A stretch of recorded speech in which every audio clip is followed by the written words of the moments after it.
الرحمن الرحیم السلام علیکم، امید آپ ٹھیک ہوں گے، خیریت سے ہوں گے۔ طیب بلوچ آپ کی خدمت میں پھر سے حاضر ہے جی۔ میں اس وقت سپریم کورٹ میں موجود ہوں اور آج ہم ڈسکس کر رہے ہیں سپریم کورٹ سے جڑے ہوئی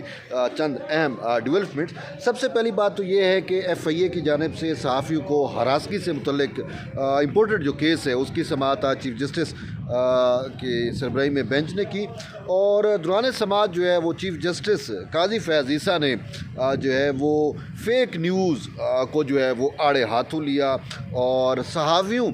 کے ضابطۂ اخلاق پہ بھی انہوں نے بات کی، اور واضح طور کے اوپر انہوں نے کہا کہ جب کوئی خبر جھوٹی چلائی جاتی ہے اور جو رپورٹر، جو صحافی، جو میڈیا چینل وہ جھوٹ چلاتا ہے، کیا ان کا محاسبے کا کوئی طریقہ کار ہے، کیا ان کے خلاف کوئی کارروائی ہو سکتی ہے۔ اس حوالے سے press association of supreme court کے وکیل صلاح الدین جو ہے وہ روسٹم پہ تھے، ان سے پوچھا کہ یار آپ بتائیں، تو انہوں نے کہا کہ ایسا کچھ بھی نہیں ہے۔ تو انہوں نے کہا، قاضی صاحب نے کہا کہ اگر کوئی وکیل ایسا کرے تو پھر تو نے کہ وہ تو بار اس کو شکاز نوٹس دیتی ہے، اور پھر وہ اگر چیزیں ان سے ثابت ہوئی ہوتی ہے تو پھر اس کے خلاف کارروائی ہوتی ہے یا اس کا لائسنس وغیرہ منسوخ بھی ہو جاتا ہے۔ تو انہوں نے کہا آج تک کوئی لائسنس منسوخ ہوا؟ انہوں نے کہا ایسا نہیں ہوا۔ تو پھر انہوں نے کہا یہ جو میڈیا کے لوگ ہیں یہ جو ہے چیف جسٹس کو اپنی ہی مثال دینی پڑی۔ انہوں نے کہا کہ یہاں پہ کچھ رپورٹرز نے، کچھ صحافیوں نے جو ہے اپنے طور پہ یہ اسٹوریاں چلا دی تھیں کہ ایک ملاقات کے اندر میری اہلیہ سرینا عیسیٰ بھی موجود تھی۔ تو انہوں نے کہا کہ اس میں تو کوئی صداقت اور کوئی سچائی نہیں تھی، لیکن وہ خبر جو ہے وہ چلتی رہی۔ اب اس خبر کا جو ہے وہ ایک جھوٹی خبر تھی، اب اس کا کس طریقے سے ان صحافیوں کے خلاف یا ان لوگوں کے خلاف یا ان میڈیا ہاؤسز کے خلاف جنہوں نے ایسی جھوٹ یا بہتان یا افتراء پر مبنی خبر چلائی، اس کا کوئی تدارک کوئی ہو سکتا ہے۔ تو یہ بیسیکلی جو میڈیا کے رولز اینڈ ریگولیشن بھی ہے، ضابطہ اخلاق بھی ہے، اس میں بھی کہیں پہ ایسا نہیں ہے۔ ویسے یہ ہوتا ہے کہ اگر کوئی صحافی ہوتا تھا، وہ پرنٹ کی بات تھی، اب پرنٹ میں یہ ہوتا تھا کہ اگر کوئی صحافی سے کوئی غلط خبر چل جاتی تھی، دوسری سائڈ تردید آ جاتی تھی، تو وہ تردید جو ہے وہ بیان ہی اسی طریقے سے چھاپنی پڑتی تھی، اور ادارہ یا وہ صحافی جو ہے وہ اپنی غلطی تسلیم کرتا تھا، تو وہ ایک چیز ریکارڈ کی درستگی ہو جایا کرتی تھی۔ لیکن یہ الیکٹرانک میڈیا میں جو ہے وہ ایسا نہیں ہے، بس خبر تھی، وہ چلی گئی اور بس گئی، پھر اس کو جو ہے وہ اس طریقے سے تردید یا اس طریقے سے وہ چیزیں جو ہے اس کو لک آفٹر نہیں کیا جاتا۔ تو یوں صحافی والے کیس کے اندر چیف جسٹس نے کہا کہ 6 درخواست گزار ہیں، اس میں جو رولز ریگولیشنز کے لیے آئے تھے کہ میڈیا کے رولز اور ریگولیشن بننے چاہیے، تو انہوں نے کہا کہ ان درخواست گزاروں کو کیا ہو گیا ہے۔ ابھی کورٹ میں تو ایک بھی درخواست گزار نہیں ہے، درخواستیں دائر کر دیتے ہیں، پھر شاید آؤٹ آف کورٹ یا تو سیٹلمنٹ ہو جاتی ہے یا کچھ ایسا ہو جاتا ہے کہ وہ پھر جو ہے اس کو پرسو ہی نہیں کرتے۔ تو آج اس معاملے پہ جو ہے وہ چیف جسٹس آف پاکستان نے ان تمام درخواست گزاروں کو پھر سے نوٹس جاری کر دیا اور ان پرسن طلب کیا ہے کہ وہ آئیں اور اپنا موقف بتائیں کہ آیا وہ یہ کیس چلانا چاہتے ہیں نہیں چلانا چاہتے۔ یہاں تک ایک درخواست گزار نے خط میں یہاں تک لکھا تھا کہ جی میں اپنی درخواست واپس لینا چاہتا ہوں، یہ جو میڈیا رولز اینڈ ریگولیشن والا میٹر ہے، یہ میٹر اب حکومت نے اپنے ہاتھ میں لے لیا ہے اور حکومت اس پہ جو ہے وہ کام کر رہی ہے۔ تو اس حوالے سے جب چیف جسٹس نے اٹارنی جنرل سے پوچھا کہ کیا واقعی حکومت اس حوالے سے کوئی اقدام کر رہی ہے، تو اٹارنی جنرل نے کہا کہ ایسا تو کچھ بھی نہیں ہے۔ تو اپنے طور کے اوپر یعنی کہ وہ حکومت کے اوپر بھی ایک جو ہے وہ غلط وہ چیز ڈال دی گئی۔ تو بہرحال اب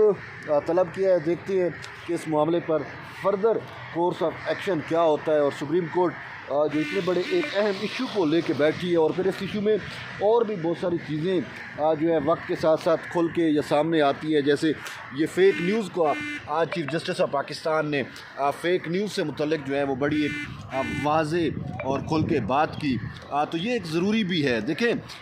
پاکستان میں ہم نے دیکھا کہ یہاں پہ یعنی ایک جھوٹی نیوز کے اوپر پورا کا پورا میڈیا ٹرینڈ بھی بنتے دیکھا، سوشل میڈیا بھی، اور جب آپ جاتے ہیں کہ یار یہ ٹرینڈ ہے، وائرل ہو رہی ہیں چیزیں، یہ کیا ہے، تو جو بیس ہوتی ہے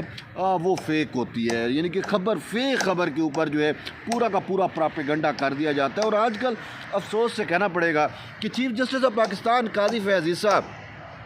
کے خلاف تو ویسے ہی شروع سے ہی ایک مکتب فکر تھا، ایک پولیٹیکل پارٹی تھی جس نے جب وہ چیف جسٹس نہیں بنے تھے اور ان کی حکومت تھی، انہوں نے بہتیرہ کوشش کی کہ اس کو جو ہے وہ سپریم کورٹ سے نکال باہر کیا جائے۔ اس حوالے سے ریفرنس آیا جو بدنیتی پہ ثابت ہوا، وہ سارا کچھ تو انہوں نے تو اپنی حکومت میں بھی کوشش کی تھی۔ اب وہ پولیٹیکل پارٹی اگرچہ وہ اقتدار میں نہیں ہے لیکن وہ موجود تو ہے، اس کے سوشل میڈیا پاکستان میں سب سے زیادہ اسی کا سٹرانگ ہے، تو وہ تو شروع دن سے ہی قاضی صاحب کے خلاف ایک پورا پراپیگنڈے کو ایکسلریٹ کیے ہوئے تھے، لیکن اب ان کو مزید ہم نوا مل گئے ہیں، اور وہ ہم نوا کیا ہیں؟ ود ان جوڈیشری بھی، ود ان میڈیا بھی، اور ود ان ماسز بھی۔ ایک پولرائزیشن تو تھی، لیکن وہ جو پاپولسٹ اپروچ کے والے لوگ ہوتے ہیں وہ جو ہے آج کل ان کے بہت زیادہ ہم نوا ہیں۔ لیکن اگر اس کو ہم تھوڑا غور سے دیکھیں تو بات یہ تو ٹھیک ہے کہ خود تحریک انصاف کے جو چیئرمین ہیں عمران خان، وہ بھی پاپولسٹ اپروچ رکھتے ہیں۔ دیکھیں تحریک انصاف عمران خان کی پوری جو سیاست ہے وہ پاپولسٹ اپروچ پہ ہے۔ اس کو پتہ ہے کہ عوام کی نبض کیا ہے، کس طریقے سے ہے۔ وہ نہ ہی قاعدہ دیکھتے ہیں، نہ ہی قانون دیکھتے ہیں، نہ ہی آئین دیکھتے ہیں، اور نہ ہی سیاست کے جو دو پیچ ہیں وہ دیکھتے ہیں۔ وہ صرف یہ دیکھتے ہیں کہ کس طریقے سے عوام کے دماغوں کو مینوپولیٹ کرنا ہے ایک جھوٹے نریٹو کے ذریعے، ایک پاپولسٹ اپروچ کے ذریعے۔ تو خود عمران خان جو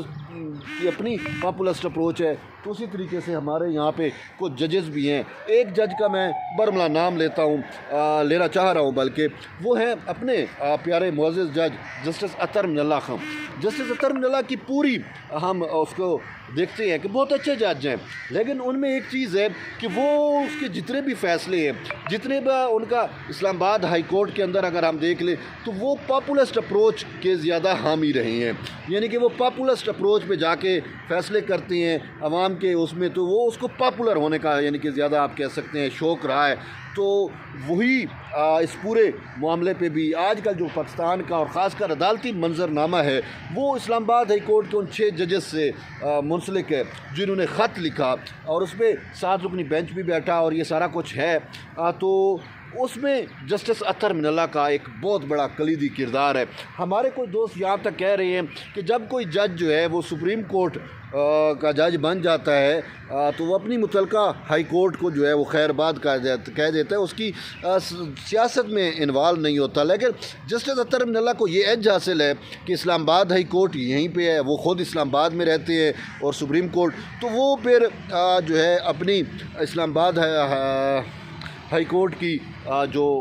انٹرنل پالیٹکس ہے وہ اس کو خیر آباد ابھی تک نہیں کہہ سکے، بلکہ اس کے ساتھ ساتھ جو ہیں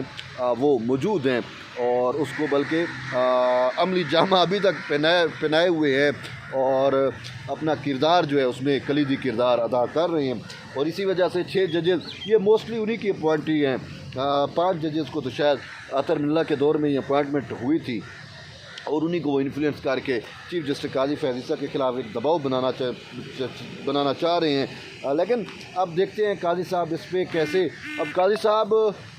خود چونکہ وکٹم رہے ہیں، قاضی صاحب کو خود پتہ ہے ان ساری چیزوں کا، اور وہ ان کو پتہ ہے کہ پراپیگنڈا کیا ہوتا ہے اور کس طریقے سے کیا جاتا ہے، اور جھوٹ اور افتراء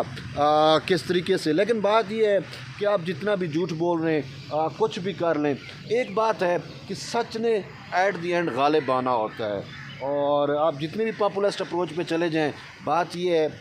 کہ جو آئین اور قانون ہے، جو طریقہ کار ہوتا ہے، ایٹ دی اینڈ اسی نے ہی جو ہے